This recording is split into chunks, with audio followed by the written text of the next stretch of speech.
কিছুক্ষণ আগে ডোমকলের কথা বলছিলাম। এই ডোমকল থানার পুলিশ অভিযুক্ত ডোমকল থানার পুলিশকে হাসুয়া নিয়ে তারা করলো অভিযুক্তের পরিবারের আত্মীয়রা, এবং তাদেরকে ইতিমধ্যেই 3 জনকে গ্রেফতার করা হয়েছে। হাসুয়া নিয়ে হাসুয়ার কোপও বসায় পুলিশ অফিসারের ওপর।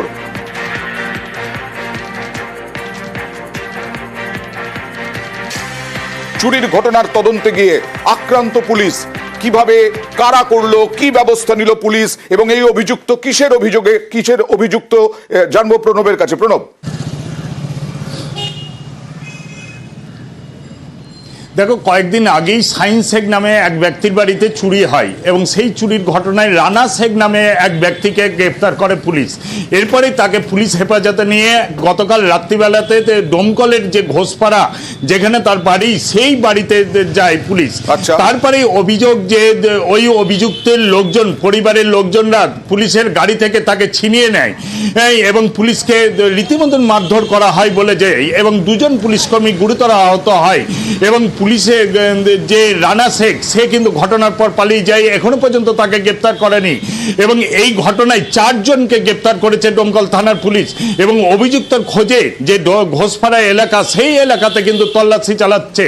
এবং এই ঘোষপাড়া যে রায়পুর পঞ্চায়েত, সেই রায়পুর পঞ্চায়েতের প্রধান ছিল এই অভিযুক্ত যে রানা শেখ, তার কিন্তু বৌদি। সেই কারণে কিন্তু তৃণমূল নেতাদের একাংশ জড়িত থাকার ঘটনা কিন্তু উঠছে এবং পুরো ঘটনার তদন্ত করছে ডোমকল থানার পুলিশ। ধরতে পেরেছে পুলিশ, কিন্তু ওই অভিযুক্ত সে কোথায়?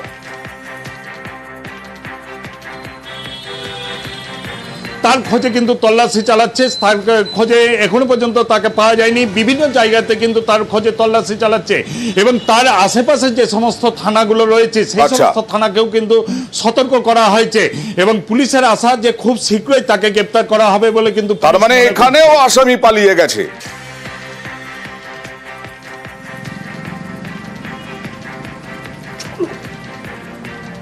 বাইরে সব ঝামেলা হয়েছিল, চিল্লাচিল্লি করছিল, আমরা শুনলাম। ওরা আসলো, এসে নাম করে ডাকছিল যে, আমরা বললাম কেউ না, তো গেট খুলো তাই গেল। আপনার ওই ছাদ দিয়ে উঠেছে, আপনার গেট মেট সব ভেঙেছে। ভাঙার পরে আমাদেরকেও গালাগালি করেছে পুলিশরা। ঘরে যা ছিল সবকিছু ভাঙাচোরা করেছে পুলিশগুলো।